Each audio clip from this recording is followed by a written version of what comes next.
This episode is dedicated to Ryan Grochkowski and Tessa Lalonde for becoming our newest Southpaw supporters and helping to make this project possible.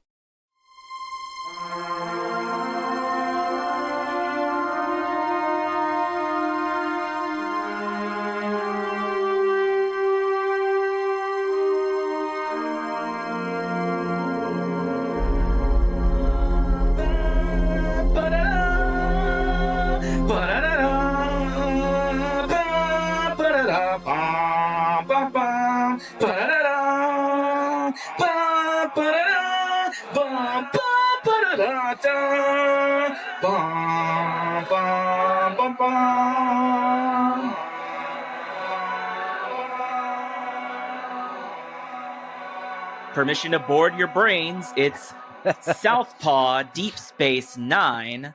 All right, well, that intro gets approval from my co-host. I'll introduce myself first. I'm Angel Marti. I'm Sam. You've probably heard a lot of me if you've been following this podcast network already. Yes, this is the newest entry into the cosmos of the Southpaw network. What is Southpaw Deep Space 9? Well, are you a fight nerd who's looking to become more of just a regular nerd? Sam, I believe this podcast was your idea originally. Can you describe to our audience how you came up with this idea? Yeah. So how did it start? Because it actually started a while back. I think it was just like since I started podcasting, like a year or so of people mentioning, on social media. When I talked about all the different niches that Southpaw covers, they would mention that Star Trek is another vector for a lot of lefties. Oh, yeah. And then in particular, Deep Space Nine. I mean, if you're in any kind of online lefty spaces, it's a hack joke to talk about how Star Trek represents the fully automated luxury communist future that we all strive for. And even before I discovered Southpaw, I was aware that there was a big overlap in like lefty Twitter, wrestling fan Twitter, and Star Trek fan Twitter, and I fall into all three of those demographics. And so it was nice to be given a chance to bring finally that third circle of the Venn diagram into Southpaw. You've checked off all the boxes, all the nerdy boxes. We are now complete. But yeah, you were, I guess you finally just caved in to peer pressure, because in the Southpaw Discord, you posted, does anybody want to do a podcast where we watch Star Trek Deep Space Nine together? And I believe that very week that you had posted that, I think I had just come back or was on my way to Star Trek Las Vegas. And I was just like, I just blew a bunch of money to satisfy my Star Trek fandom, so I think I'm the most qualified person in this Discord space to be your co-host. And even looking at the pictures you took there, I could tell you were very committed. Oh yeah, nobody, no casual fan spends $75 on a foam rubber Klingon forehead and a $200 steel batleth, which I'm very proud of, and I still have displayed on top of my kitchen cabinet because it's the only place where it would fit.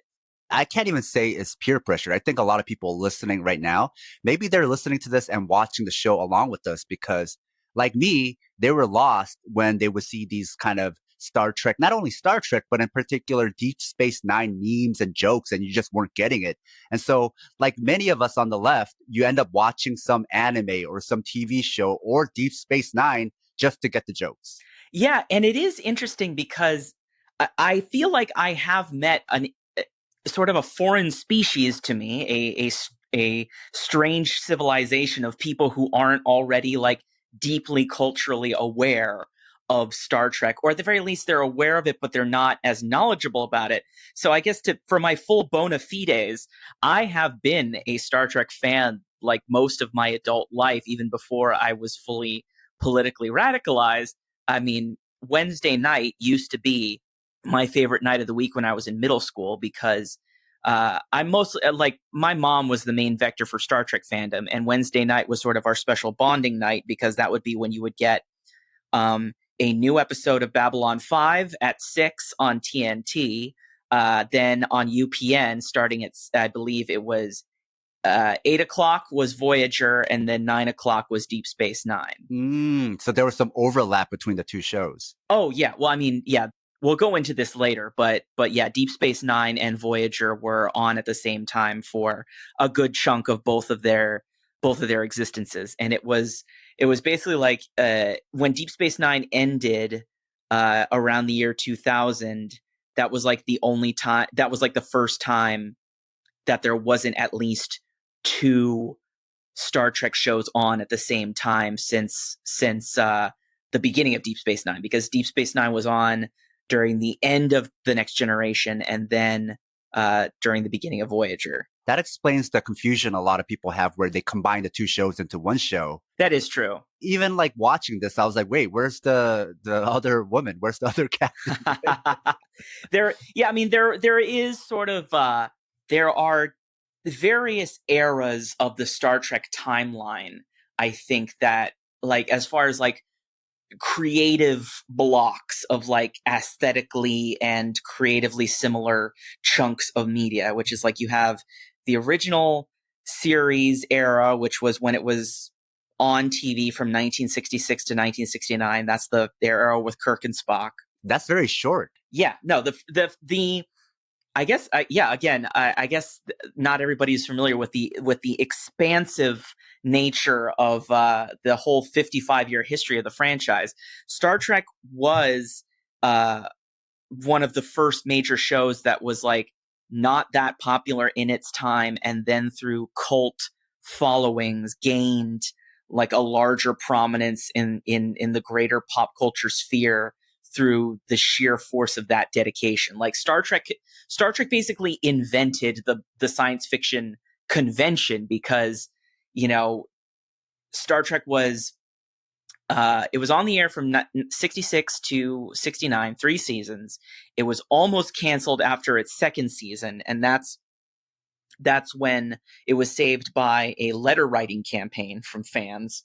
You know, this was back when you couldn't just tweet. You actually had to take the effort to put pen to paper. So like people really loved the show.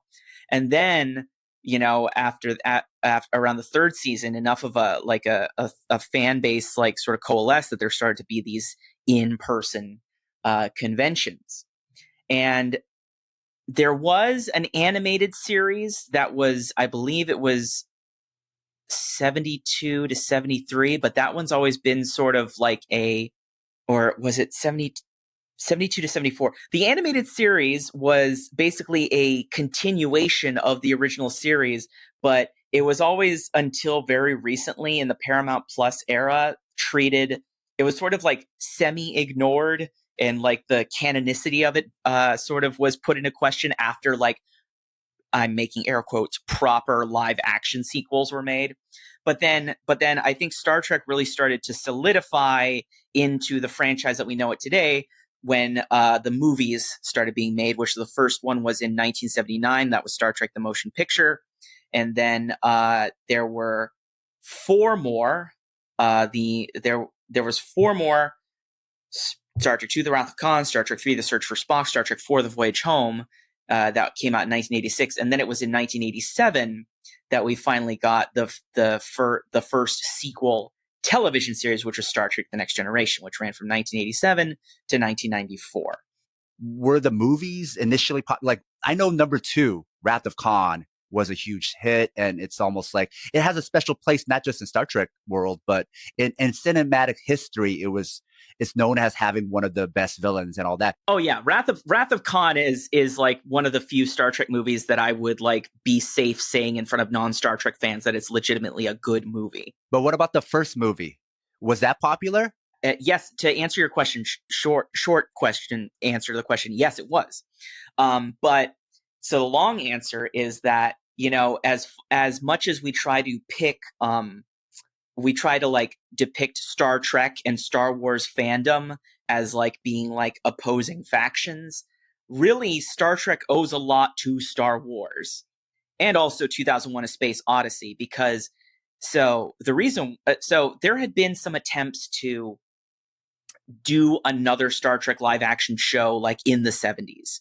There was an attempt called Star Trek Phase 2 that was going to be a live action TV series bringing back Kirk and the crew. And it like almost went to principal photography on the pilot, but then it got cut.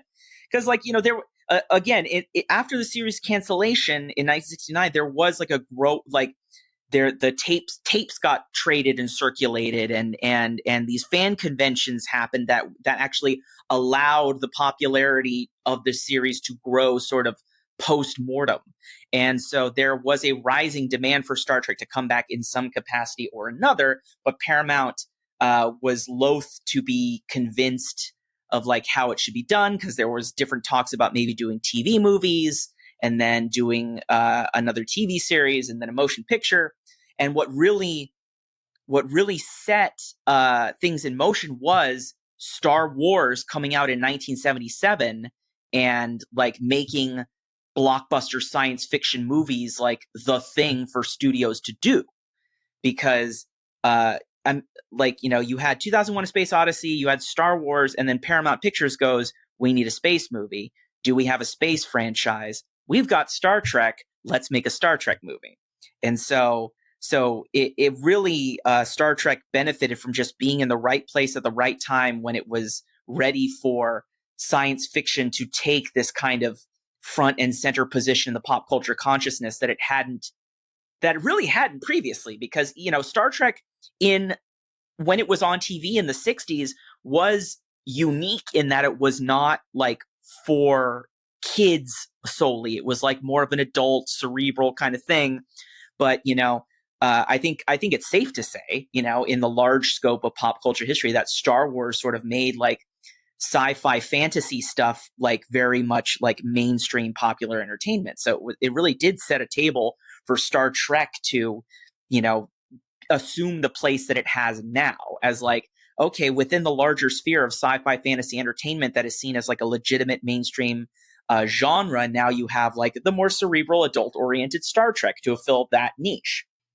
So yeah, Star Trek, in retrospect, it's not the best of the Star Trek films, but it did do well, box office wise, and it was popular enough that then the series of films,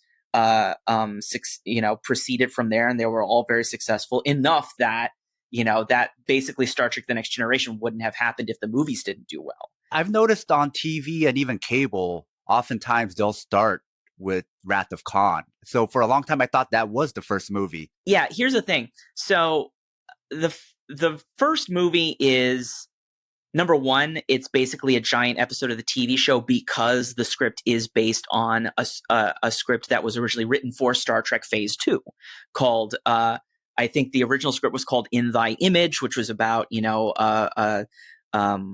an AI that had like gained sentience and was trying to look for its creator, but not realizing that its creator was a human. And then that's basically what happens in the first motion picture with V'ger, who's like the satellite Voyager 6, because the movie came out not too long after Voyager 2 was launched. And, it becomes sentient when, and then tries to search for the creator.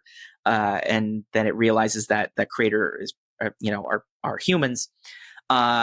So, and also, if you watch the movie, again, hindsight is 20/20. If you watch the movie in retrospect, it very much tries to be like 2001, because there's a lot like, especially like there's a running joke in Star Trek fandom where the motion picture is sometimes referred to as Star Trek: The Slow Motion Picture or Star Trek: The Motion Sickness, because there are a lot of very long panning shots of just the ships, specifically the Enterprise. There's a great, it's like if you love Jerry Goldsmith's, symphonic scores for Star Trek, I mean, obviously there, you appreciate the moment where, the Captain Kirk is getting to see the new refitted Enterprise for the first time, and you hear the blah, blah, da, da, blah, da, da. But it's like, if you're not already invested,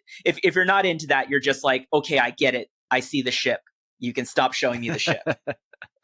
So also it ended up coming in way over budget because of like just how very elaborate just special effects ended up being.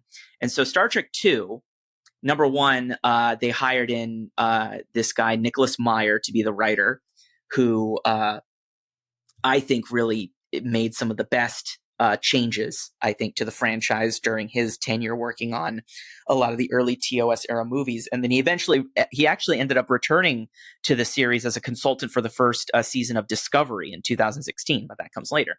But Nicholas Meyer was he wasn't already a fan, but he was was a novelist. He had written a bunch of, I think he had written some of the only Sherlock Holmes sequels that were officially approved by Conan Doyle's estate. He was a mystery writer, and he also was a fan of the Horatio Hornblower series of novels, which was one of the original inspirations for the Captain Kirk character and a lot of the structure of Star Trek. But when Gene Roddenberry originally conceived the show, Horatio Hornblower is it's a series of novels set during the golden age of sort of Moby Dick era, late 19th century, early golden age of British naval navigation. So it's Star Trek's a very naval show. It's very much the original series is very much I am on a ship, sailing. The Starfleet is very much structured in its rank like a navy, and a lot of the protocols that the officers follow are taken from the Navy, and which I growing up. When I was younger, I was wait a second, shouldn't space stuff be more like the Air Force or whatever? But when you learn that a lot of the early creative inspirations to Gene Roddenberry were naval tales, it all makes sense. And also, we'll get into this later, but I think also sort of is the germination of some of the little bit of the colonial aspects that still leak into the ethos and ideas of Star Trek that still manifest in later shows and sometimes get reflected on and criticized in Deep Space Nine. But so Nicholas Meyer, when he started on Wrath of Khan, he was challenged to make a movie, that would come in under budget. So there were a bunch of stock footage that was reused, shots of the Enterprise and stuff that were reused from the motion picture. A lot of there were no new sets constructed. They were able to reuse a bunch of sets and models. And then he was able to, construct this very efficient, compact narrative that drew upon a previous episode of the original series, Space Seed, which introduced the character of Khan Noonien Singh. So Nicholas Meyer comes in, he makes these changes, and so Wrath of Khan is just a very. It also has a lot of really good introductions to the characters and the premise of the world of Star Trek that you really can skip the motion picture if you just want to jump right into watching the movies. You don't really miss anything if you start watching with Wrath of Khan. But with Next Generation, isn't it also during that era where you could launch a show not on network but syndicated? Yes. The original series was a network show, but Next Generation was a syndicated show, which I don't even think that exists anymore. That because of so many different cable channels and streaming outlets, there's no more syndicated. So can you explain what that was and how the Next Generation got a second life? Yeah, the Next Generation, I think is because one of the things that did help the original series continue to build the fandom that it had even after cancellation was syndication. The fact that after it was canceled, a lot of the episodes were rerun in syndication, and that's what helped expose a lot of fans to the show. So they ended up, when they created the Next Generation, they decided they were going to go for a first run syndication model to get that as much of a spread out to as many fans as possible. And I think that paid off, because I think a lot of people sort of consider Star Trek The Next Generation to be their quote, their unquote Trek, at least of our generational cohort. And for people who are too young, can you explain what syndication means? Syndication is just when instead of a show being produced specifically for broadcast on one single network, you had a deal with you had a network would have syndication partners, basically local channel affiliates that you would have a deal to distribute the show to XYZ, local affiliates. So that way you could have your, show on in a bunch of different markets, because, television before the days of all these media consolidated super magnates was still sort of under a little bit more local control in certain areas. I guess later on, Baywatch was the other hit that came from syndication, but usually you didn't have a hit show from syndication. You just were trying to just survive and get reruns. Yeah, but I mean, I think because at this point Star Trek had sort of just proven itself as like a legitimate money-making franchise, it was now in a position in 1987 where it could afford to, Gene Roddenberry was in a position where he could say like, hey, I want to do it this way. And people would say like, yeah, sure, we can do this. So unlike other syndicated shows, this show actually had a pretty good budget then. Well, yeah. Well, I mean, the first two seasons of The Next Generation are a little bit more dated, just because it's like there was slightly lower production values, but then especially after the third season, it definitely gets a much better budget going towards it. Yeah, so I guess that can go into introducing Deep Space Nine, just in general, that show, and why we're doing this show about this. So this podcast about that show, as opposed to say Next Generation or something else. So the Next Generation ran for 7 seasons, like I said, and after this show began in 1993, which was during the Next Generation 6th season. So the Next Generation was already sort of beginning to wind down. By the way, Gene Roddenberry, who was the creator of the original series of Star Trek and sort of like the overseer of the entire franchise, up until a certain point, he died in 1991, which was before the third season of the Next Generation. So after that, the series was sort of taken over by this guy, Rick Berman, who we'll get into all the things wrong with Berman over the course of this podcast. But I mean, he was the guy that Paramount decided to pick as the overseer after Gene died. And so Rick Berman and another one of the producers who had worked on The Next Generation, Michael Piller, they were deciding what to do to sort of keep the franchise going, because now, when The Next Generation was on, the final original series movie, the Star Trek VI: The Undiscovered Country, came out in 1991, and they were not going to do any more movies with that crew, and they were getting ready to produce the first Next Generation movie, which was Generations. That was released in 1994. And so Deep Space Nine is unique in that they decided with this show, even though the franchise has Trek in the name, they were going to do a show that was set on a space station instead of an exploring ship. So instead of you going to them, this time they're coming to you. Yeah.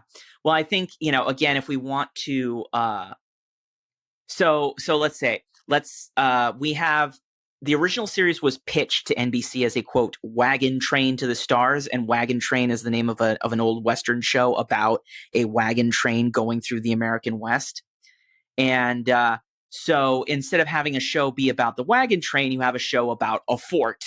So having it, and a lot of fans were like, why aren't you having it on a ship? That's what Star Trek is about. But I think one of the things that makes the setting of Deep Space Nine so unique is that because you have this static setting, instead of having it be like a planet of the week, you have the time to see how relationships between all these different cultures that interact at this one meeting place, how those relationships evolve, what kind of politics are involved, what kind of disputes break out. You really have the chance to, instead of just what brings you in being like, oh, what next, what crazy premise is going to happen, you get a chance to actually see more character development and change. And number one, at the same time, Babylon 5 was doing a lot of these things, and arguably better, but we'll. Which came out first then? they came out around the same time, and there's some credence to the idea that possibly that Paramount Studios had like been aware, because like J. Michael Straczynski, the creator of Babylon 5, had pitched the idea to Paramount, and they passed because they didn't want to do another like sci-fi franchise when they already had Star Trek, and that somebody was aware of the idea of a space station show when they were like coming up with Deep Space Nine. But it's like one of those things where like JMS, that's what Babylon 5 fans call him, was just like, I was able to make my show, and my show's my show, so I'm not gonna like harp on it, even though like there could be arguments one way or the other. So it's one of those things that's just like there are a lot of, it is like too convenient to just say no, there's no way there was like any influence or like possible plagiarizing, but also like the directly afflicted parties don't have decided to let the issue rest. But yeah, no, both Babylon 5 first, its pilot TV movie debuted like late 92, and then the first season started in 93, and it ran for 5 years from 93 to 98. And it was a very different show just in its execution. But to go back to Deep Space Nine, what both of those shows shared was that like when you have like a show set around a place, you can have this sort of nucleus where you can have all these different intersecting plot lines and different kind of character arcs happening that the audience can use like the location as like their anchor point to be able to take all of it in.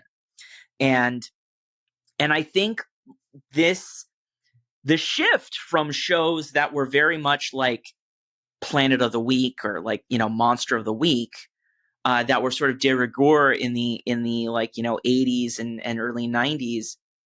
I think Deep Space Nine is definitely part of the shift of like storytelling style that sort of presages like what's popular now, which is like most drama shows tend to be like serialized, long story arcs. I mean, also part of that is it's easier to do that kind of storytelling when you have stuff distributed where, it's like on streaming platforms where if you didn't see episode 2, you can go back and watch episode 2 right then. It is harder. I understand why, earlier when people couldn't like go back and catch what they missed, there was a lot more reticence on the part of TV networks and producers of doing, storylines that required you to see what was going on every week. But Deep Space Nine was one of those shows that started taking that risk. And like, the first few seasons are more, one-offs, but then as we get into the later seasons, we'll see like the Dominion War developing, and it is really interesting to see how Deep Space Nine sort of again like reflects the general shift in style for hour-long dramatic TV shows that were going on at the time. So this series takes place in the same timeline as The Next Generation, right? Yes.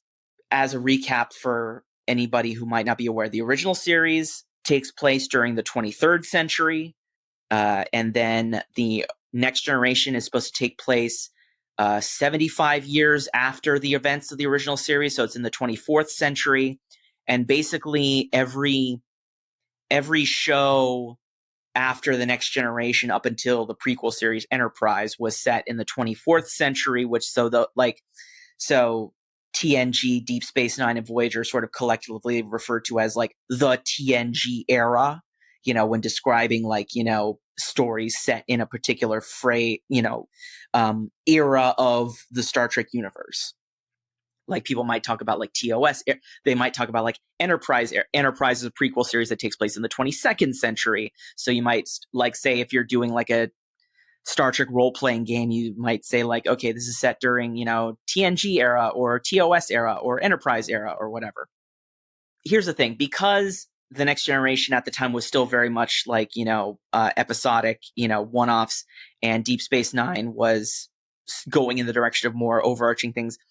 Also, because of a conscious choice to like make them separate shows, the events on TNG rarely affected Deep Space Nine and vice versa.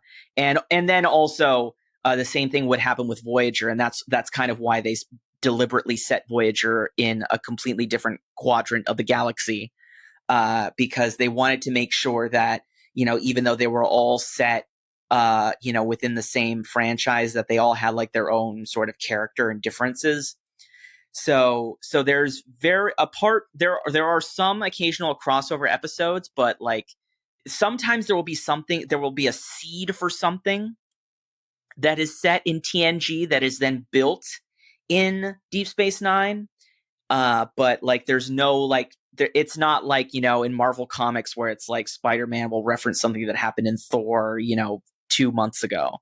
That was always my least favorite part about like Marvel Comics when I was a kid, because it's like Spider-Man would be like, oh, I remember when you beat, the Abomination, and there'd be a little asterisk that says like, see Thor 38, and I'm like, I'm reading Spider-Man right now. I don't want to go. But again, it's easier to do those kinds of things online when you can just like click a link and it'll take you right there. So they didn't do that with these shows. A note to our loyal listeners: if you love the Southpaw Project, please support us and help us get paid for our labor by financially supporting us on Patreon. This will give you access to exclusive bonus content, as well as our private chat group on Discord. Show your Southpaw solidarity by supporting us at patreon.com/southpawpod. So are any of the characters from Deep Space Nine, have they previously appeared in The Next Generation, or are they all new characters? At the beginning of the series, you do have Miles O'Brien, who was previously a transporter chief on the Enterprise D. He comes to Deep Space Nine to become the chief engineer. And he was a recurring character on Deep Space Nine. I'm sorry, on The Next Generation, but like he wasn't like in the main credits. He was very much a small role, and this was like moving Miles O'Brien to Deep Space Nine was basically like the It's like a pro wrestling monster push. Yeah, no, they were calling him up to the big time. They were basically saying like, we love this actor, call Meanie, and we want to like give him more of a role with more meat. And so they decided to make him a main character on the spin-off show, and he becomes very much even more lovable character in my mind. I would say even in The Next Generation, which I have seen, he kind of had this buildup where he was kind of an extra at the beginning. Yeah. And then over time, he became like this recurring character. And yeah, they ended up giving him a little bit of a personality, enough that then they were like, oh, we have this character. We can just build upon it in this new show. I think they wanted to have like from the beginning a character that was from The Next Generation that could like provide that continuity. But I think they wanted to have like somebody who they could afford to take off of the Enterprise, especially because The Next Generation was still happening, during the first couple of seasons. They wanted somebody that they could, that was like familiar enough, but like sort of expendable enough in terms of TNG that they could move over. So that's why they went with O'Brien. Let's just speak specifically about this first episode. The people we're going to meet in this first episode, is he the only one that's ever appeared in any of the other Next Generation episodes? Not the actors. So one of the lovely things about Deep Space Nine is that there are multiple characters, main characters that were played by people who had previous appearances as other characters on The Next Generation. Oh, no wonder some of them look familiar. Yeah, no. Like we'll meet like Quark, the Ferengi bar owner, played by Armin, I believe it's Shimerman. He previously played a different Ferengi character on an episode of The Next Generation. Okay. I believe he played a character in like the first ever episode that featured Ferengi. And then Gul Dukat is played by Mark Alamo, who had similarly played a Cardassian named Gul Maset in one of the first TNG episodes that introduced the Cardassians. And going back to your question about like going back to the discussion of things that were introduced in one show and then paid off in another. Deep Space, The Next Generation does sort of introduce two races that become sort of central to Deep Space Nine, which is that weren't in previous versions of Star Trek, which were the Cardassians and the Bajorans. So for people who don't know, I mean, one of the challenges of the Next Generation was, how do we come up with new villains that aren't just rehashing the same ones that we knew from the first Star Trek? So the Klingons were, one of the trademark villains of the original series, but of course, with the character of Officer Worf in the Next Generation, they were no longer an enemy. They were part of they weren't part of the Federation, but they were allies now, because Gene Roddenberry wanted to show that even in the future, enemies can become allies. So we couldn't have the Federation. So we couldn't have the Klingons as enemies. So they originally tried to make the Ferengi the main villains, but if any of you have ever seen the first episode where Ferengi appear in the Next Generation, they're very silly. They hiss like cats, and they were just like, no, they're too silly. Eventually, the Borg start to like become like the main big bads, but then another species that they created that sort of became credible recurring villains were the Cardassians, and then you have the Bajorans, which were originally introduced via a recurring character on the Next Generation named Ensign Ro. And actually, Ensign Ro Loren, who is sort of this hot-tempered former resistance fighter. And that reminds me, actually, there was one part that was on Deep Space Nine that was intended to be a recurring character from the Next Generation, but was then replaced, which was the character of Kira Nerys on Deep Space Nine, who is like the Bajoran delegate, the sort of Bajoran crew member on Deep Space Nine, was originally supposed to be Ro Loren in a new role, but Michelle Forbes didn't want to do another Trek show, so they created the character of Kira to replace that character. But yeah, they originally, I guess they wanted a couple of more characters to give that continuity with the Next Generation. So then we have this first episode, which was a TV movie. Yeah, two-parter. I'm going to just say up top, I feel, and again, I've watched every pilot episode of every Trek show, I feel like it's still one of the best pilots in Star Trek. It's just a tremendous episode. So it's called Emissary. So what's happening in this episode with Picard and the Borg, and how does this relate to Benjamin Sisko, and where are we starting with the show? Yeah, so one of the things I love about the show is it starts off being like, okay, you know what? This is a sequel Trek show. Star Trek: The Next Generation is already on TV. We don't need to do any of like the heavy like introductory work of the world of the show. We're going to start in the middle of the action, in media res.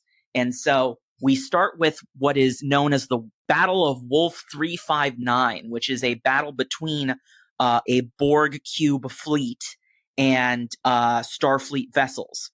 And so what's unique about this is, if you've watched The Next Generation, you'll know that the third season finale, which then was a two-parter that started the fourth season, was an episode called The Best of Both Worlds. And that was an episode where Jean-Luc Picard was assimilated by the Borg, and he becomes this figure called Locutus of Borg, who's sort of like a spokesman and / sort of like the herald, the Silver Surfer to the Borg hives Galactus. And so this battle, as explained, there is a little bit of an opening crawl just to give you like, the bare bones details of the fact that there was this battle that took place while Picard was assimilated by the Borg. And because the Borg had access to all of Picard's Starfleet knowledge during his assimilation, the fleet is decimated. And one of the ships in the Starfleet deployment fighting in Battle of Wolf 359 is the USS Saratoga. One of the crew members being, I think he's the first officer, is Commander Benjamin Sisko. And so we see events during this battle happen from the perspective of Commander Sisko. We first see that there's a Vulcan captain, which is a little fun image to see on a Starfleet ship. But we quickly see that during the fight, the captain dies. The crew has to abandon ship, and Sisko has to go find his wife and son and make sure that their abandoning ship, which this is actually a good image to focus on to sort of draw one of the sort of differences between the Next Generation and Deep Space Nine is, so one of the things you always notice about the Next Generation is that there's families on board the Enterprise. There's children. It's like definitely like a lot of people will call the Enterprise D like the floating space hotel because everything's very comfortable and very clean, and there's stuff for kids to do. And sort of when the Borg enter the Star Trek universe, it sort of signifies a little bit of a loss of innocence for the Federation, in a sense, where it's like there becomes more of a technological shift and a ship design shift. I'm talking in universe, of course, towards like, okay, all of our ships have to be equipped to be able to deal with the Borg and like survive conflicts with the Borg or other equally advanced species. So you'll notice, like after Deep Space Nine, you don't really see families on Starfleet ships anymore. So I think this is kind of an interesting thing to note, that this show opens with a dude who has a family on board of a ship, and he has to see that his wife is a casualty of this battle. We see his wife Jennifer is killed. She's trapped under some rubble, and he has to take his young son Jake onto the escape pod and watch as the ship blows up with his wife's body on board. So that's how we open the show, which is like it's really great to me, both watching it as a Trek fan and then understanding the context of like, this is very stark and sort of grim, and comparatively violent, compared to what we might expect from a typical TNG episode. Usually it's like, on the Next Generation, it's like, if there were children or like, like Wesley Crusher would always get saved, in time, and there would be deaths, but they didn't feel, number one, they'd be like maybe at the end of the episode where you didn't have as much time to like feel the emotional effects of them. And then also they wouldn't feel like so deeply traumatic as it does with Cisco and Jennifer. And also, again, I don't want to make this so top heavy, but there's so much we learn about this show and the characters and how they're unique in the Star Trek universe just from this opening scene. Because, so one of the things that you often see with Kirk and Picard is this idea of like, oh, being a Starfleet captain means I'll never be able to have room for a family. Kirk, was falling in love with, so many people, during his voyages, but he was always like, there's only room for one woman in my life and her name's Enterprise. And, and Picard's, our gray ace king, who very clearly doesn't really have a lot of interest in romantic or sexual attention, but has often grapples with the idea of, if he wants to have a family. And of course that kind of comes to a head in Generations, where he discovers that like, now like he is the last Picard. But that's for another discussion. But we see that here's a guy who's the first officer on a ship, and he not only doesn't he doesn't have trouble reconciling his duty and responsibility to Starfleet with family life. He, in fact, he brings his family with him on his missions. And we don't see, and I haven't even got to the whole point that, he's black. Yes, we have this is the first black captain that we have as the protagonist of a Star Trek show.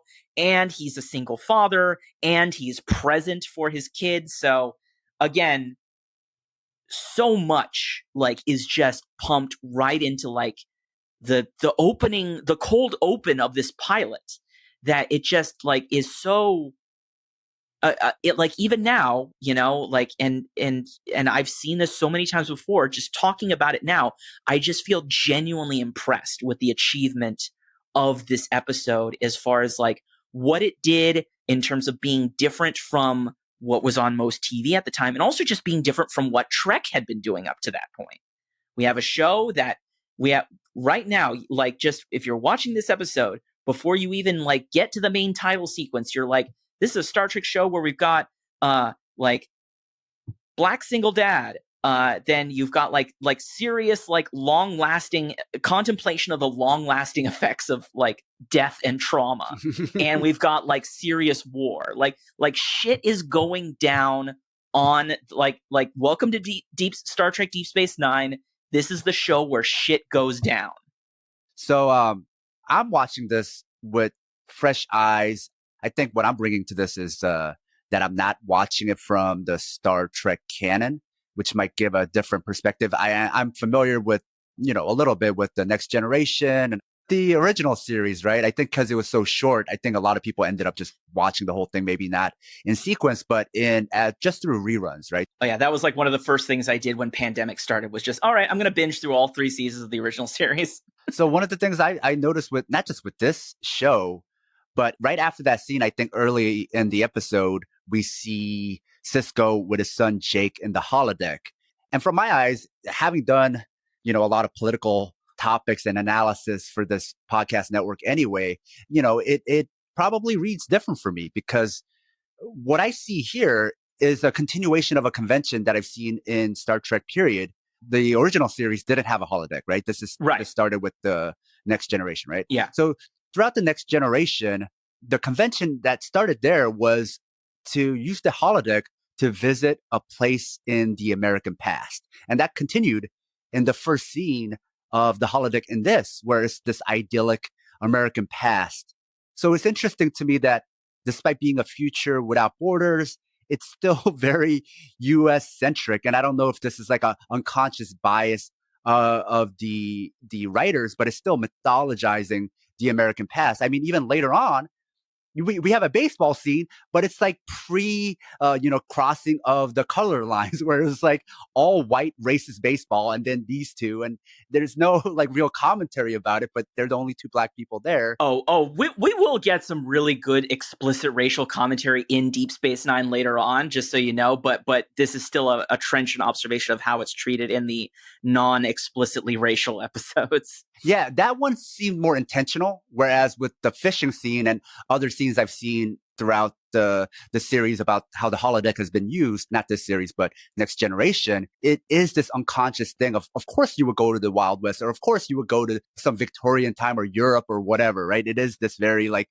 Eurocentric, American-centric thing. I think you know what, you just paid off what I was noting back when we were talking about Star Trek originally being inspired by, Horatio Hornblower and Wagon Train and stuff, is that like, yeah, I mean, Star Trek was always like an American TV show that tried to be progressive in like adding an international outlook, but like, yeah, the shows were always ultimately American centric. The captain, like, Captain Kirk was an American. He was born in Iowa. Like, he, there is an episode of the original series that, has him, like, reciting the entire Pledge of Allegiance by heart. I mean, that there's a bizarre justification for it.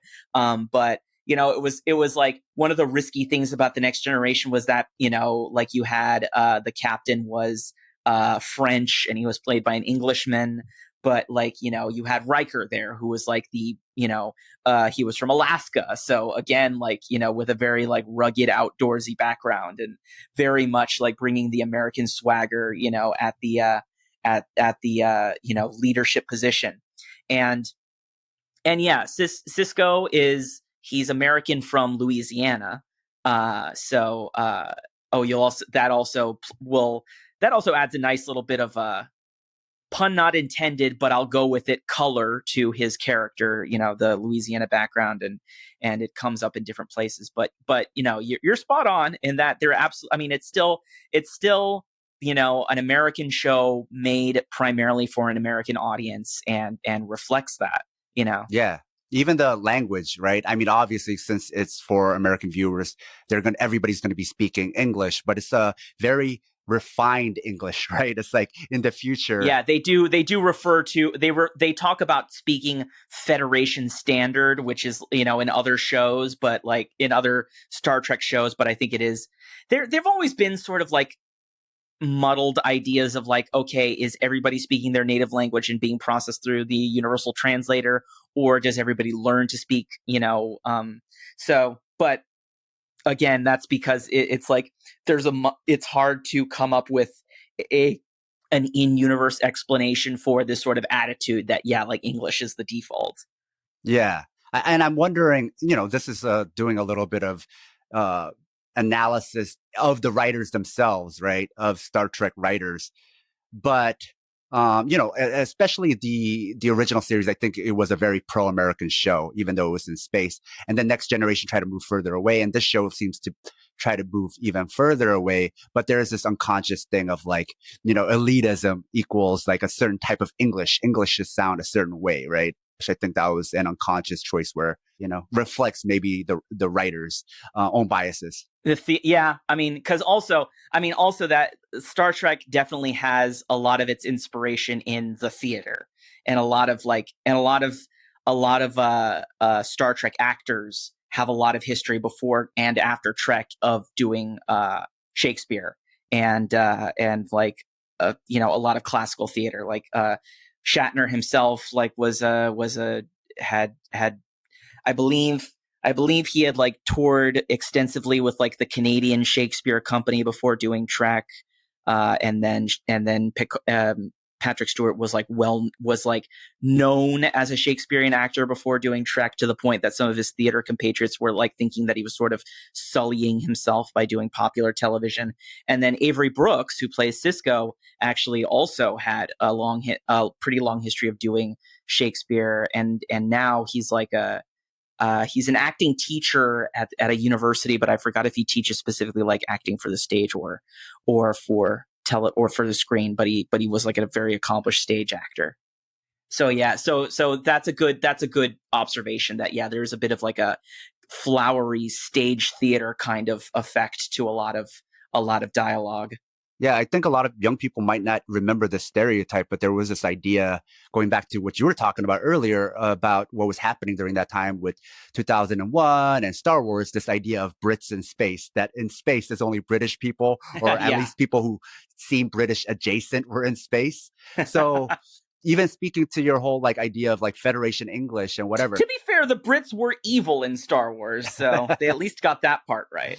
But, something like Firefly or later shows where they were still speaking English, but it was supposed to be different in that they weren't speaking this like Victorian English anymore. They were speaking more like casual English. I think later sci-fi, not to give everything a credit to Star Trek, but I think a lot of later sci-fi sort of noticed that kind of like linguistic and cultural homogeneity in shows like Trek, and then sort of consciously tried to do something a little bit more realistic and diverse, like, Firefly is a great example. And then The Expanse really does that incredibly, for anybody who hasn't seen that show. Now, going back to the show, what's the relationship with the Cardassians and Bajorans? Because this also seems like very much to reflect the real world. Like it seemed very much like based on real life of geopolitics. Yeah. So after that very stark, violent opening, we finally get, when we get into Act 1, we get introduced to the station of Deep Space Nine. So the backdrop against which our story is starting is that the Cardassians occupied Bajor as a colony. They were colonizers. Yeah. And so this was something that was, again, was touched upon in the Next Generation, that there was like an ongoing Bajoran resistance. And so at this point in the story, the resistance finally manages to drive Cardassia off of Bajor, and the Federation wants to move in to occupy a position of power and hopefully convince Bajor to join the Federation, as it, and help it gain, its own sovereignty and build itself up as an independent world. So Deep Space Nine itself is a former Cardassian space station that is now going to be occupied and run by Starfleet. And so we see that when our characters arrive, everything's sort of ransacked, because the Cardassians, on their way out, sort of fucked everything up to make it hard for Starfleet to use all of their technology. And we get introduced, and we see that one of our returning characters from before is Miles O'Brien, who's now the chief engineer, and of course, because starting the pattern of O'Brien must suffer, which we'll get into later in the show, he's the one tasked with having to fix fucking everything and make and try and make the Cardassian technology work with whatever new Federation technology they have to install. And then so the sort of concession to the Federation occupying the space station is that we have the first officer is going to be Kira Nerys, played by Nana Visitor, who's the Bajoran liaison officer. Obviously, to me, this reads as Cardassians looted Bajor. But does the show, or the series for that matter, ever use that type of language of colonization or imperialism? Or no. I mean, there'll be a few episodes. In fact, in just a couple of episodes, there'll be explicit references to Bajoran artifacts that were stolen by the Cardassians, or the Cardassians during the occupation trying to rewrite history to prove that technology the Bajorans invented was actually introduced by Cardassians, Cardassian visitors centuries previous. I mean, I think now we're starting to crack into what is so specifically appealing about the show to leftists, is because it does start to very on its face here, talking about this conflict, and the fact when we meet Kira, the fact that she doesn't greet the Federation as liberators, even though this show came on years prior to Bush using that language, it was very prescient. We see that Kira does not necessarily appreciate the Federation's presence because she doesn't want one occupier to basically be replaced by another, and she makes explicit there's explicit references to colonization and oppression and the sort of language of those kinds of conflicts that isn't dealt with in such explicit terms in the Next Generation and previous Trek iterations. So this is definitely a show, like I said, because we're centering around this one particular space geographic location, this one particular planet.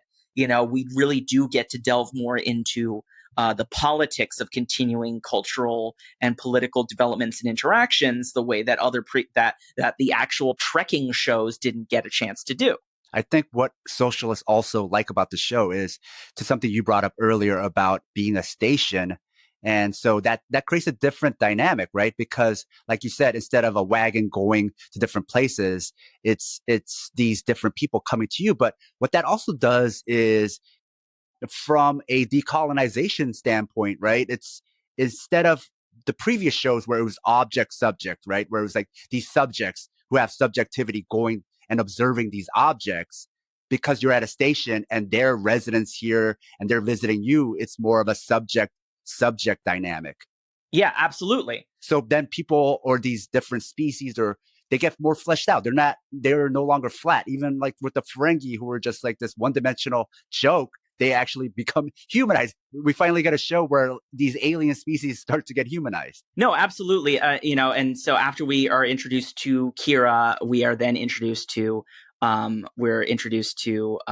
Quark and Nog, who's Quark's nephew. They're Ferengi, and we sort of, already see that, Quark was a bar operator during the occupation and could have left when the Cardassians left, but he decided, he doesn't want to abandon the business opportunities from staying in such a location that is such a center of attention.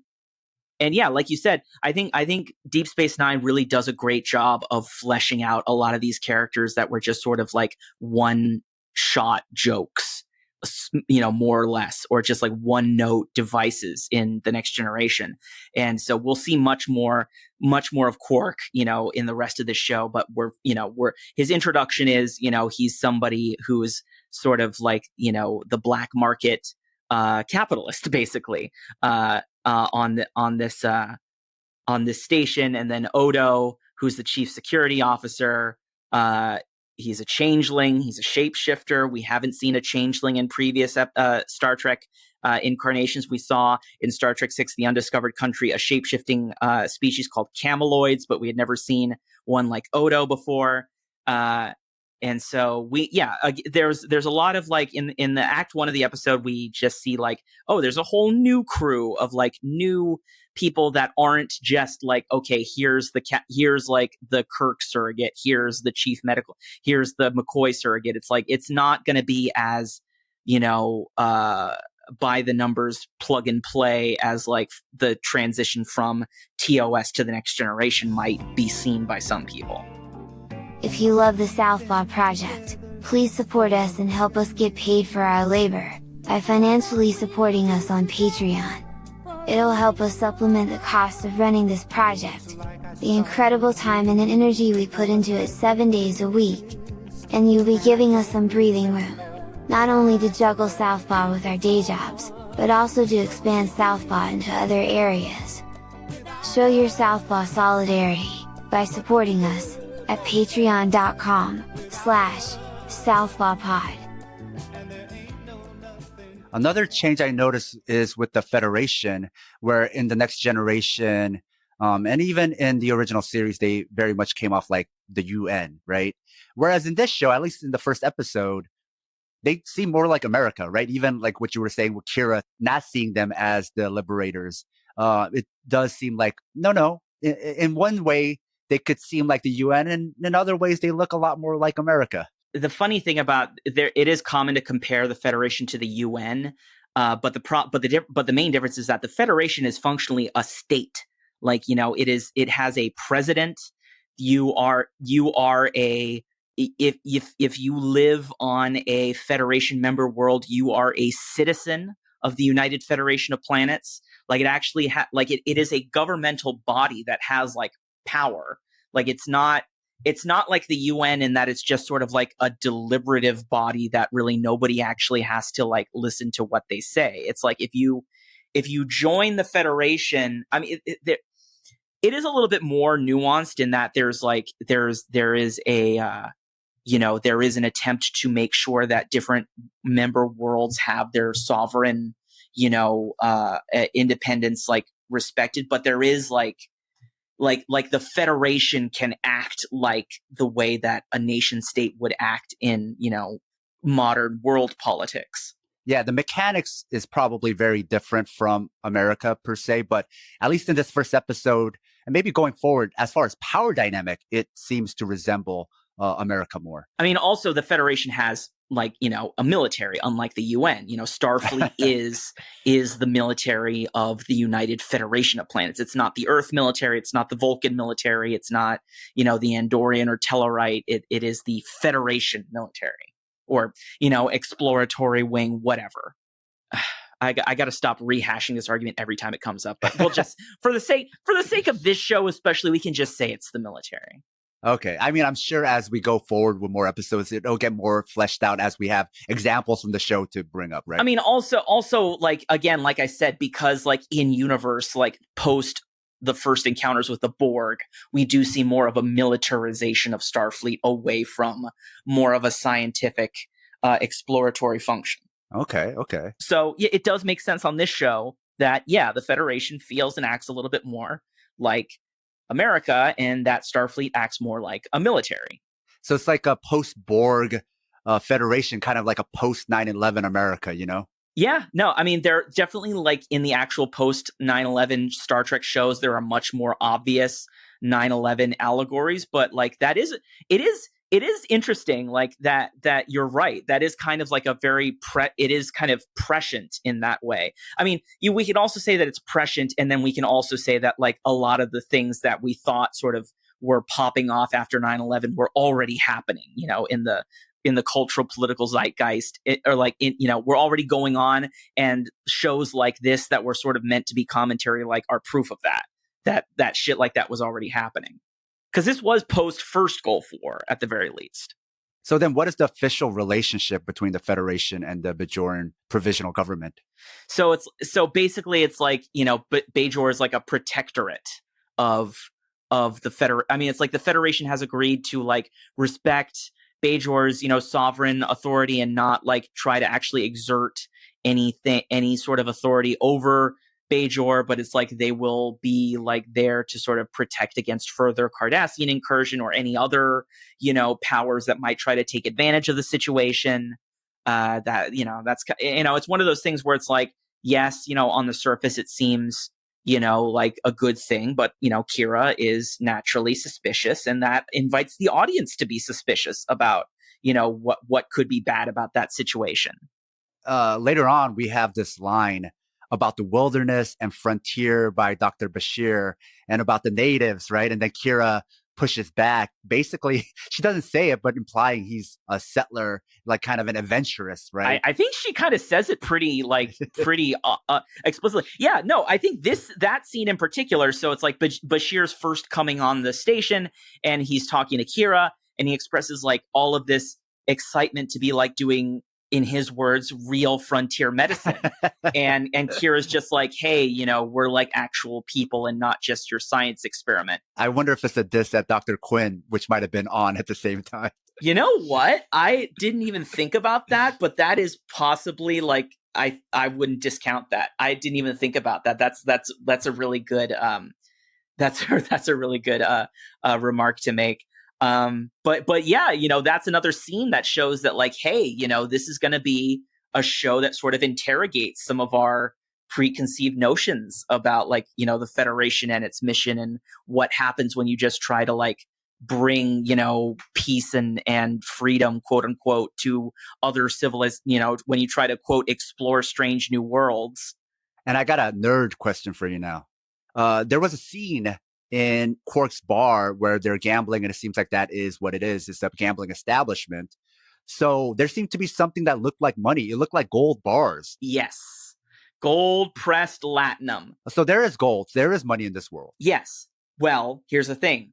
So the Ferengi are not part of the United Federation of Planets. So the Ferengi, definitely deal in hard currency, and it's gold, but it's gold pressed latinum, and latinum is like this, it's basically like, the real like valuable metal in this period of time. So it's like, that's like the hard because especially, on Deep Space Nine, where you have all these different, cultures interacting with, different economy and different money systems, like latinum is sort of like the hard currency that allows for like, exchange and stuff. So yeah, no, there is money. The Starfleet officers don't need to worry about money when dealing with Starfleet and Federation things, but when dealing with other cultures that don't have the, the economic, and moral outlook of the Federation, and so yeah, there is money on Deep Space Nine because, again, Deep Space Nine is not just entirely a Federation station. It is like this like sort of clashing point of the Federation with other cultural and economic and political forces in this part of space. It does seem then like kind of an early, even though it takes place in space because it is kind of a rebuilding period, it seems like market economies, right? From like the past, right? Where when you have two different cultures come together, they create this kind of market economy. I think somebody once described Deep Space Nine as Casablanca in space. And I think that might be a good metaphor. I didn't come up with that. That wasn't from you reading my notes. Oh, did you write that down in your notes? I mean, I've read it elsewhere. So I if you came up with, oh, that's interesting. So you came up with that comparison all on your own. Well, there's a scene later on that is like a direct reference to Casablanca. Okay. Well, not even like a direct, but it does look like an homage to Casablanca. Oh yeah. No, that definitely was. A lot of people were aware of and were drawing those comparisons, like even when the show was on TV. Because it has that kind of North African vibe, and then you in Casablanca, right? You had the Nazis, the fascists there who were colonizing. Let's table this conversation for now, because in episode 2, A Man Alone, that's where there's a direct reference to Casablanca. At least in my opinion, it looks like a homage. So we'll get into that. But and then you mentioned Odo, and then we meet another character named Dax.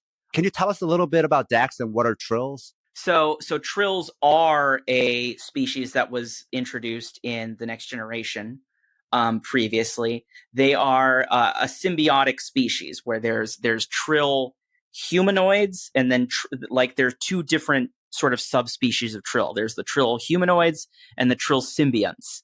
And the symbionts are, I don't know if they're like immortal or they're just very long lived, because basically like a symbiont is like gets implanted in a humanoid host, and with the death of one host, it leads to getting implanted in a new host, and the symbiont carries the memories and like legacy of all of its previous hosts. So we see the science officer on Deep Space Nine is Jadzia Dax, and Trill always have a first name, and then their surname, for lack of a better term, is the name of the symbiont. So we see that Jadzia receives the Dax symbiont from the previous host, Curzon, who was a friend of Benjamin Sisko during his life, sort of a friend and mentor. Is this all consensual, like this passing of the symbiont? Yeah, no, the Trill Trill culture has like all of these different rituals for like picking who is fit to be a host, and what symbiont they are fit to be a host for, and like there's all these different interviews and tests. And in future episodes, there is an episode of the first season where Dax sort of reveals, because Jadzia is like young, she's in her 20s, and she talks about how like she worked so hard to and to be picked as a host, and how she was excited to get the Dax symbiote in particular. And but what's interesting about this character is that when people talk about like trans representation in science fiction, a lot of people will talk about the character of Jadzia Dax and the Trill in general, because we see the Dax symbiont transitioning from the body of an old man to a young woman, and often and Dax will talk about having lived life multiple times as both women and men. And so I do think that it's valid how like this was like one of those, it is like very easy to project interpretations of like the transgender experience, and it is like easier to do that with this than a lot of other previous sort of sci-fi stories. I think some people use it to discount the actual significance of there finally being trans and non-binary characters on Star Trek Discovery, because it is one thing to have like actual explicit representation and another thing to just have wink nudge subtextual explanation. And while here with the Trill, the wink and the nudge are very loud and obvious, it's still wink nudge. But that being said, yes, like definitely there's a lot of interesting things. One of the interesting things about Dax is that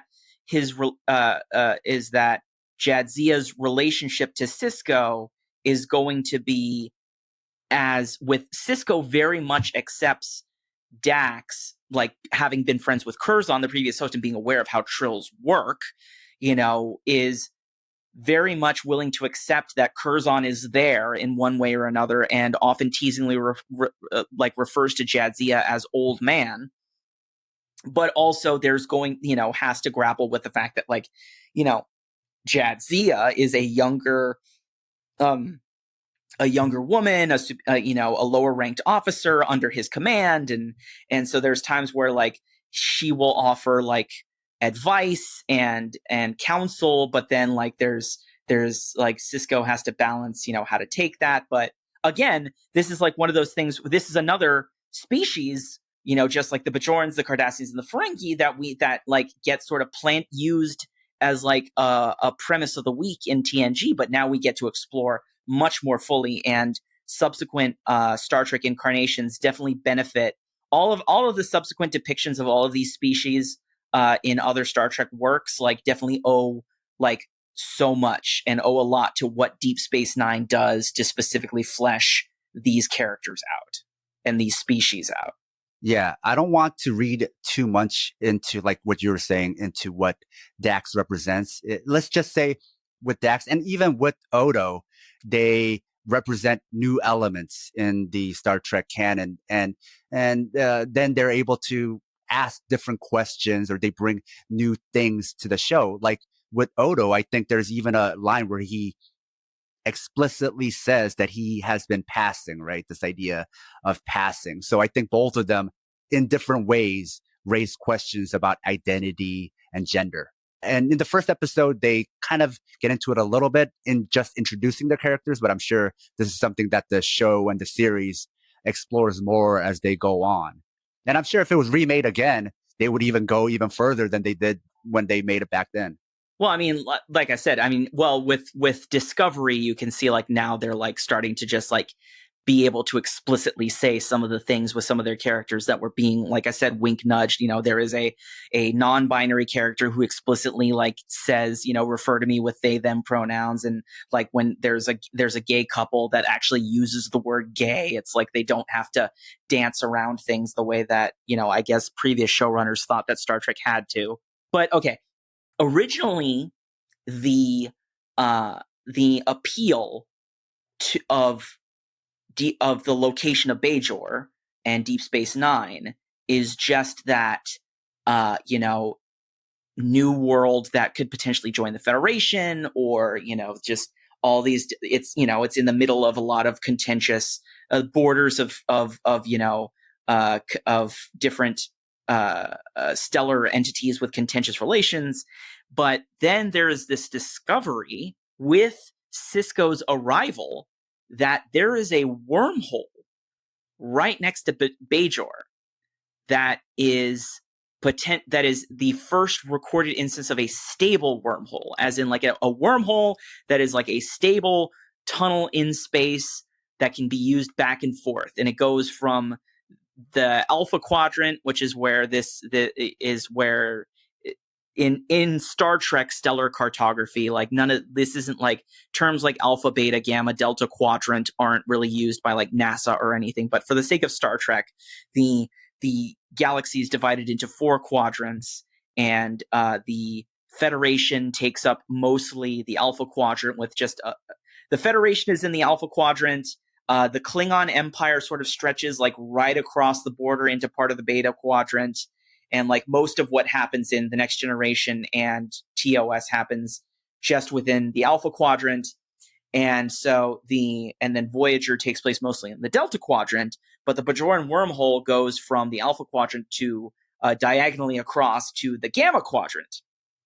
So a stable wormhole that ships that don't even, like small ships that don't even need warp cores to be able to traverse to the opposite end of the galaxy is obviously, you know, very valuable for trade and commerce and everything. And so like once that's discovered, the Cardassians come back and basically say, we want this. When going through, Sisko goes through the wormhole just to figure out what it's like, and he's actually visited by these aliens that are known to the Bajorans as the Prophets. And it's never this is actually another thing that really sets off Deep Space Nine as being a little bit different from previous Treks, in that there's a little bit more credence. I want to say a little bit more respect get paid to the idea of there being like a mystical that's beyond scientific explanation. And some might say that sort of goes against the very humanist scientific original vision of Star Trek, you know, and that like, you know, in the original series, it's very much shown that like humanity is, you know, beyond religion, and that there are a lot of episodes where it's like an alien pretends to be a god, and then they're like, haha, you're just an alien with a machine. And it's like, can be seen as like very like anti-religion. But here, throughout the whole show, throughout all 7 seasons of the show, the nature of the Prophets is never fully explained, and they're sort of left a little bit mystical. And I think that is, you know, we know that they are like, they're not the same species as the Bajorans in the way that we understand them. We know that they are non-corporeal because they always interact with Sisko, calling him like a corporeal being. We know that that they don't experience time linearly. And then we know that the Bajorans are aware of them and worship them as like supreme beings of a sense. And they have the ability to like read, you know, the future and the past and whatever. And I think they say that this guy Sisko is going to be the emissary, their emissary, basically to the corporeal world. And the way that they do that, they communicate to Sisko by making him reenact his own memories. I think we forgot to mention that Picard, the Enterprise D, is actually like has come to Deep Space Nine to sort of help with setting up the Starfleet moving in, and Picard briefs Sisko on his responsibilities as a commander of the station. But Sisko is actually like not super enthusiastic about getting the job, and he's actually considering possibly quitting Starfleet and or requesting a transfer or something. Like he actually, number one, he's not happy to see Picard, which is again different for us as the audience, because we know Picard is Picard, but Sisko only knows Picard is basically the dude who killed his wife, and so he's not happy about having to deal with Picard. We see a Starfleet guy not acting with like deference and respect to Picard, which is new for us. And then we see the discovery of the wormhole, and then Sisko goes into the wormhole, is visited by these aliens who the way they try to figure out these corporeal beings is like they go into their minds and look through their memories, and they appear to them in the shape of like people that appeared in those memories. So they they go through memories of his love of baseball, again, like throwing that American centric nature into our protagonist, and they're like, oh, these beings, they haven't encountered humans before, so they're just like, oh, baseball game, these humans are adversarial, and but then they keep bringing up the memory of Jennifer, of Sisko's wife, dying on the Saratoga, of him having to leave her behind and leave the ship, and they keep saying he lives here, referring to Sisko. Sisko is like, what do you mean? Like that you live here? And that I live here. I live on a station. And then he eventually gets the point that he realizes that he is caught in the memory of Jennifer's death, and that he does live there psychologically, and that he has to be able to move on with his life. He has to be able to let go of that. And it almost this episode tricks you into realizing what you've watched, even though it's like a show, like the whole two-parter is about like all these different political struggles and these different contentious borders and changes of regime and military conflicts. It's like it sneaks in this emotional through line where the whole episode is really about like this dude learning to move on with his life after the trauma of like his wife dying, because the episode ends with him like they're able to secure the wormhole, and convince the I guess it's like what is like the actual like plot of the episode is like feels like not as significant to me mentally, because I don't even remember a lot of like the very specific details. But it's like they go into the wormhole, and like because they were able to make it out safely, it's like the Cardassians like are convinced to let the Federation have control of it or something. Well, going back to your mysterious prophets, it never makes explicit the deal that they made that, oh, you're our emissary, or that we give you permission to use this wormhole. I mean, that's what it seems like at the end. But when you were explaining that they're mysterious beings and that the show kind of doesn't over-explain that, then that really explains how the show ended, where it didn't hit you over the head like a lot of the Next Generation episodes or a lot of TV does, where it's like, this is exactly what happened. You see that they came to a resolution, but you have to read it in the ending of the episode instead of like having to have your hand held and be explicitly told, because they were able to tell you this through an emotional story arc. I think you were talking about that emotional arc. Yeah, no, this like definitely it sets up what are going to be some of the longer term plot threads of the show. Not just like what is this episode, what is the story of this episode, but it's like what are the things that we're going to like learn about as we continue to follow these characters. We're going to learn like who are the prophets? What does this like who's on the other side of the wormhole?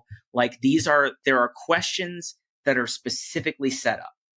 So the wormhole is like something that was set up in this episode for the rest of the series then. Oh yeah.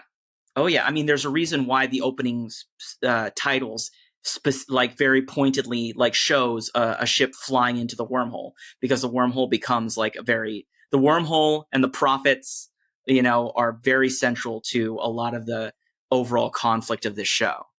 Even with the title Emissary, until you explained it, that he had become the emissary, I thought he meant emissary as in like, the Federation being an emissary for the Bajoran government, It's a good title because it does have, those multiple meanings. But yeah, no, there is, again, like, let's compare this to like another, like the pilot episode of The Next Generation, which was Encounter at Farpoint. Like the story of that is just like, okay, we have a new Enterprise on its first mission, and this mission is to figure out what the hell is going on at Farpoint Station. And at the end of that episode, we solve the mystery of Farpoint Station. We know that it's like built on top of like some kind of space jellyfish, and now the jellyfish is fine and is allowed to be set free.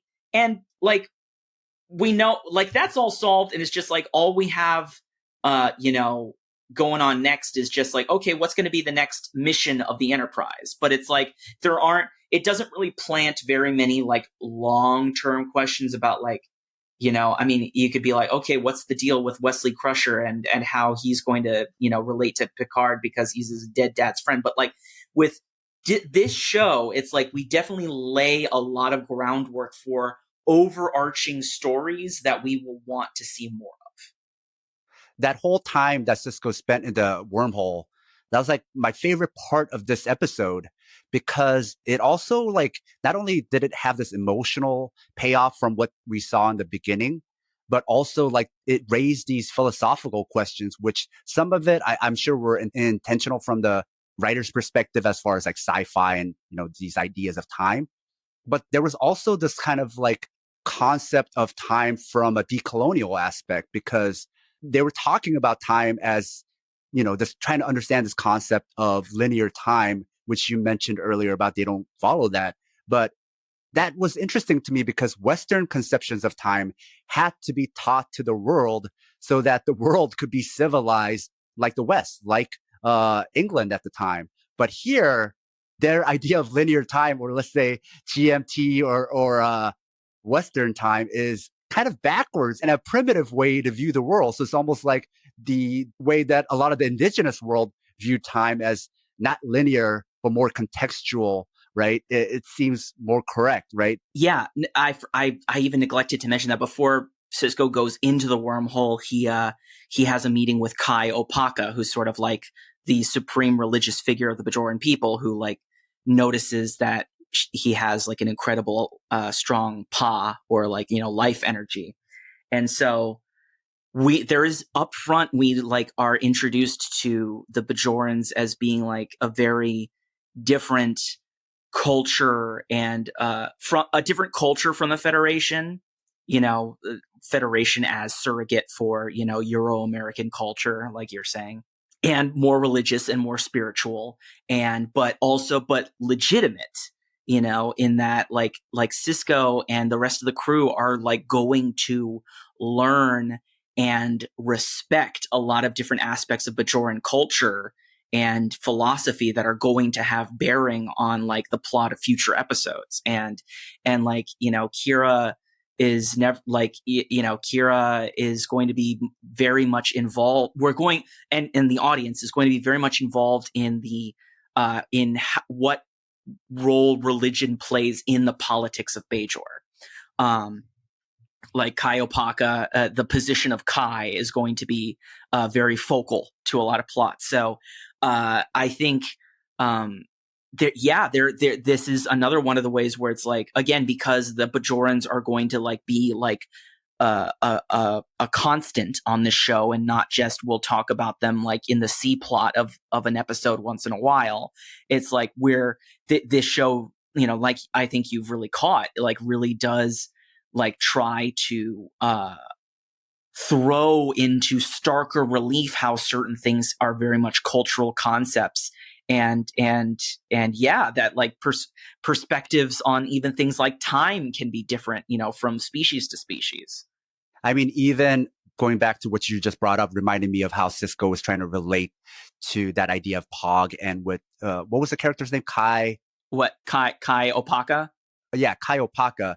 In that relationship, he was trying to figure out and understand this new culture. And then once again with the prophets, trying to understand their idea of time and the way they experience the world. And he was talking about his experiences, but at the same time it's bi-directional. So he's trying to understand them. And it very much reminded me, because it's like he had so many set defaults of trying to internally decolonize, where you're just trying to drop your original ideas and accept this different way of thinking about things, this different standpoint, right? Yeah, and it again, this story does such a great job of like sneaking in, like a lot of things are happening in this episode at once, but they all then sort of come together as being very consistent about, not only is Cisco sort of coming into a situation where like everything's in upheaval, everything's like, you know, trying to find like, you know, figure itself out in outside and its external consequences, but like his life is very much sort of in an upheaval and sort of unstuck, because he's trying to like figure out what his life means, you know, after his wife dies, and like realizing the significance that he has personally to the fate of this world, you know, basically, and the fate of these creatures, and then like this possibility for new relationships he can form with this new family on Deep Space Nine. It all sort of like coalesces into like trying to find the hope to continue on even after like everything changes. I mean, I think that's a good way to wrap up this episode. Yeah, everything changes, and everything is going to keep changing on this show. Perfect. That's Emissary.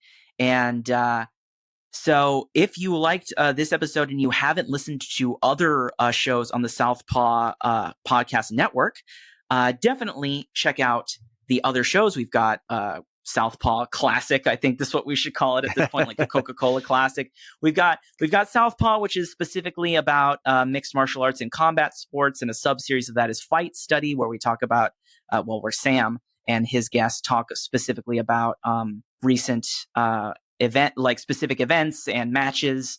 And then Southpaw proper does a lot more like broad sort of political education stuff. Then we have Pride Never Die, which is specifically from a LGBTQ perspective on mixed martial arts. And then we also have Working Stiff, which is pro wrestling oriented. And is that all the current shows we have going on the Southpaw Network, Sam? And this is the newest show, which I think we've been talking about and winking at for months now, but we're finally getting it in the can. So listen to this show. You can subscribe to Southpaw on Patreon. If you go to patreon.com, I believe it's patreon.com/southpawpod. Kick in, a few bucks, like for the price of a cup of coffee. You can help an volunteer lefty podcast network keep making content that justifies nerds being able to talk about the shit they're nerdy about. So all of those plugs out of the way, the next episode will be about Season 1, Episode 2, A Man Alone. Just as a general note, we will be going in order of the episodes as they're available on Netflix, just because Sam doesn't have Paramount Plus. But so just in case you're wondering why episodes appear in a certain order, that's why. But I hope you enjoyed our first outing of Southpaw Deep Space Nine, and I hope you return again next time for another trip through the wormhole. You know that music that you were doing earlier where you were actually like, Bum, ba-na-na, ba-na-na. Well, we should do the Deep Space Nine. It's like ba-na-na-na, ba-ba-da-da, ba-da-da-da, ba-ba-da-da, ba-ba, ba-da-da, ba-ba-da-da, ba-ba-da-da-da, ba-ba-ba-ba.